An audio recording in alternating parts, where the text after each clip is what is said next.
नमस्कार मित्रों, मैं नीरज शुक्ला आप सबका हृदय से स्वागत वंदन वंदन अभिनंदन करता हूँ। मित्रों, आइए आज हम लोग शुरुआत करते हैं लेसन 1। ठीक है, हिंदी पढ़ेंगे हम लोग, हिंदी खत्म करेंगे। उसके बाद फिर हम लोग मनोविज्ञान पढ़ेंगे, गणित पढ़ेंगे, संस्कृत पढ़ेंगे, इंग्लिश पढ़ेंगे।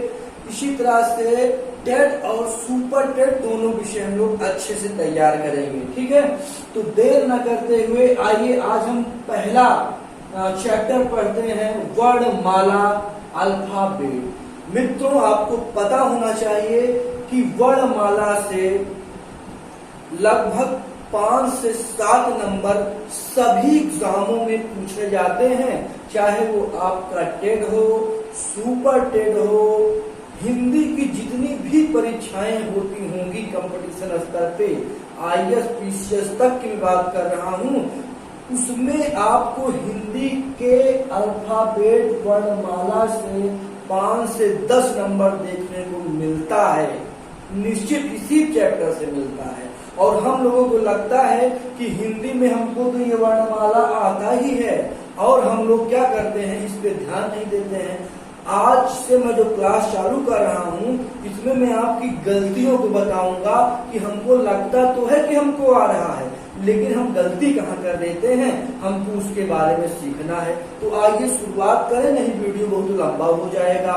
मैं आपको वादा करता हूँ अगर हमारी क्लास आप लगातार लेते रहेंगे तो कहीं भी आपको दिक्कत नहीं होगा। हिंदी में अगर टेट में 30 नंबर आता है तो 28 नंबर आप नोट कर लीजिएगा, मिलेगा, लेकिन जैसे हम आपको बताएंगे। ठीक है, आइए अल्फाबेट पर चर्चा करते हैं। वर्णमाला पे, वर्णमाला की बात किया जाए तो आता है वर्ण, वर्णों की माला। ठीक, अब वर्ण क्या है, वर्ण की बात हम कर लेते हैं। भाषा की सबसे छोटी इकाई ध्वनि को कहते हैं।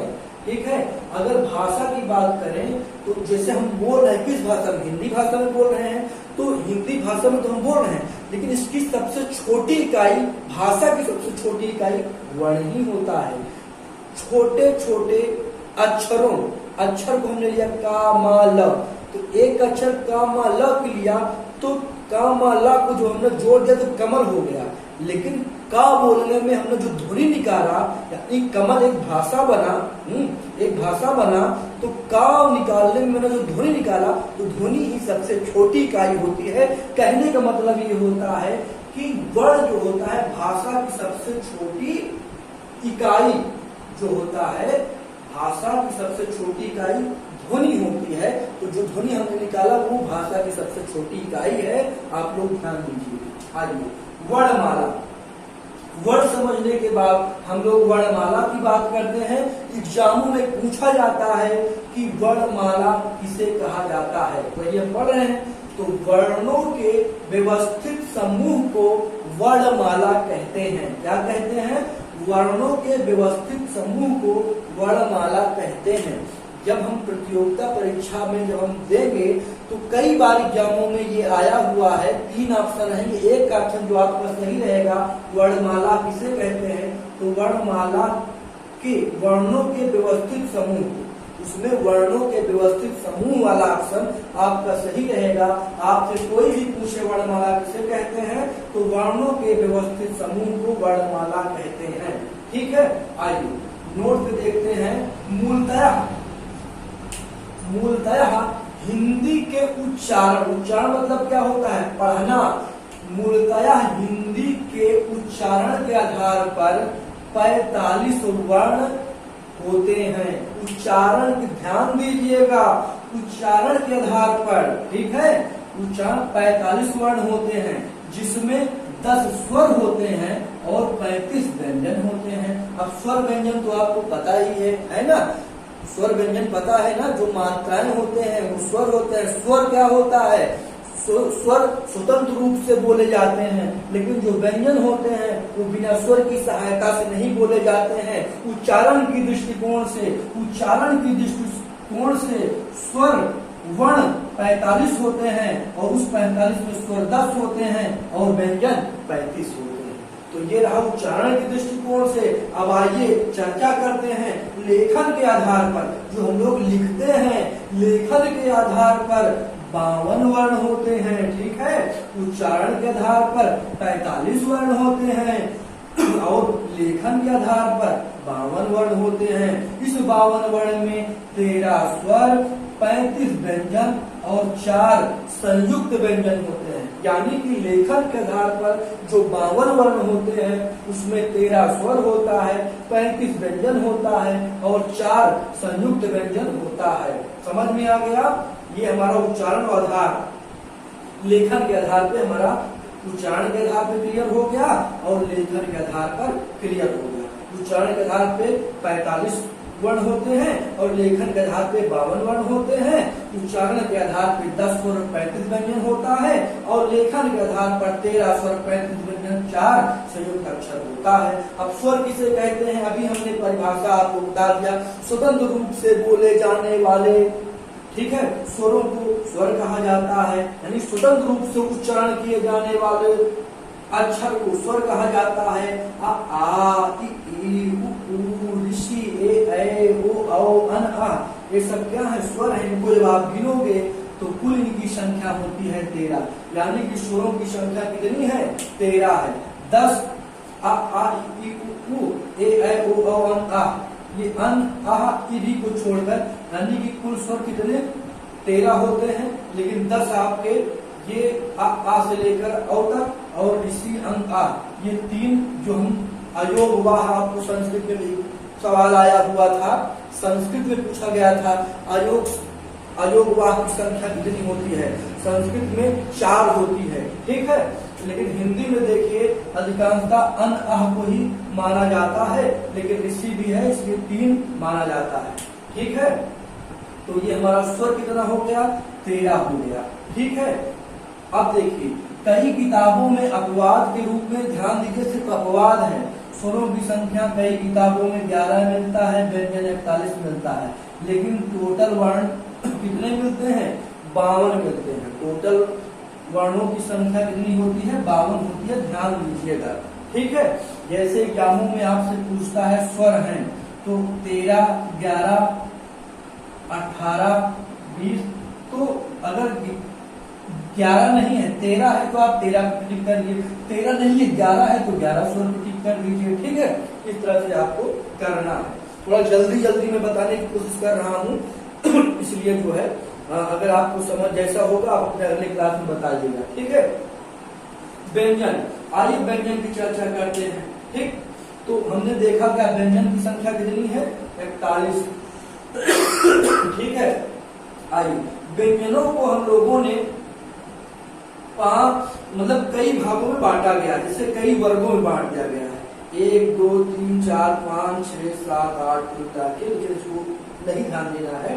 का वर्ग के अंतर्गत का, खा, गा, घा, अंगा, यानी कि हमको वर्ग जानने हैं, क्योंकि अभी हम अयोग, सघोष, महाघोष इसको जब पढ़ेंगे, अलप्राण, महाप्राण जब आगे पढ़ेंगे तो काम है। का वर्ग के अंतर्गत का, खा, गा, घा, अंगा। चा वर्ग के अंतर्गत चा, छा, जा, झा, ञा। ता वर्ग के अंतर्गत टा, ठा, डा, ढा, है ना, टा, ठा, डा, ढा, अणा, ठीक है। अब देखिए यहीं पे टा, ठा कई बार एग्जाम पूछा गया है कि द्विगुण व्यंजन किसे कहा जाता है? द्विगुण व्यंजन किसे कहा जाता है? तो डा और ढा को द्विगुण व्यंजन कहा जाता है। कई बार यूपी टेट, सुपर के बहुत प्रचलित सवाल है ये।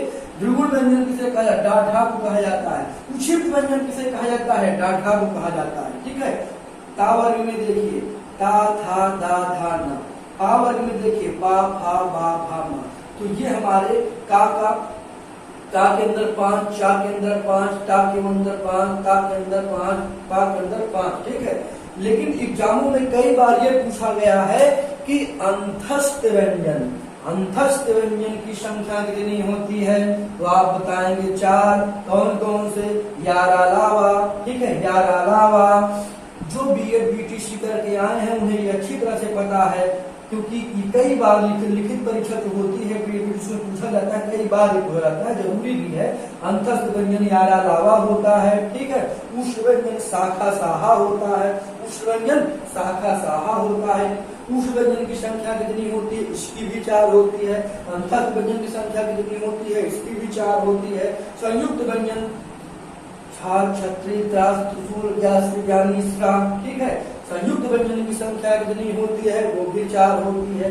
इसको भी आप लोग लिख लीजिएगा, संयुक्त व्यंजन की संख्या कितनी होती है, 4 होती है, ठीक है। अब इसी तरह से छाछ, छत्री, क्योंकि ये संयुक्त व्यंजन है, तो संयुक्त व्यंजन है, किससे किससे मिलकर बना है, तो आप देखिए आधा का सा, यानी कि ये जो छाछ, छत्री है का सा से बना है, और बहुत महत्वपूर्ण है ये, क्योंकि देखिए कई बार एग्जामों को आप लोग जब कभी हल करेंगे, प्रैक्टिस जो अभी तक एग्जामों में आए हुए हैं, तो आपको लगेगा जो भी चीजें पढ़ाऊंगा 100% वो उपयोगी होगा। हम बैठ के यहाँ पे आपका टाइम खराब करना चाहेंगे तो अपना खराब करवाना चाहेंगे।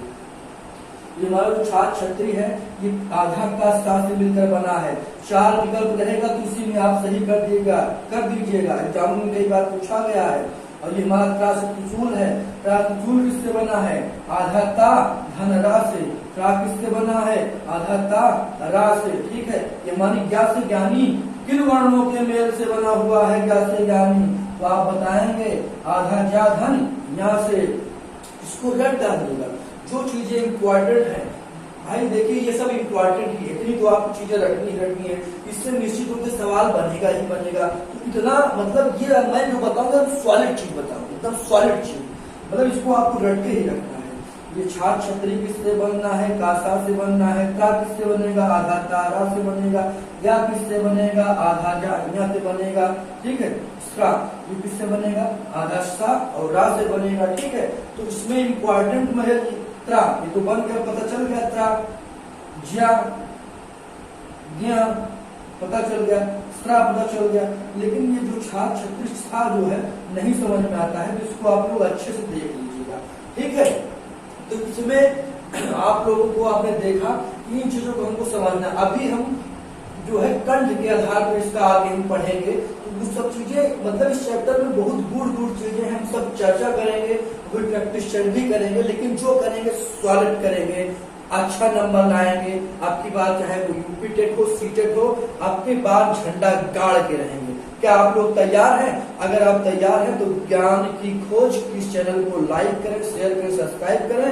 अगर आपका साथ मिलेगा तो हम रेगुलर आपको क्लास देंगे। बहुत बहुत धन्यवाद। अगले क्लास में मिलते हैं। धन्यवाद।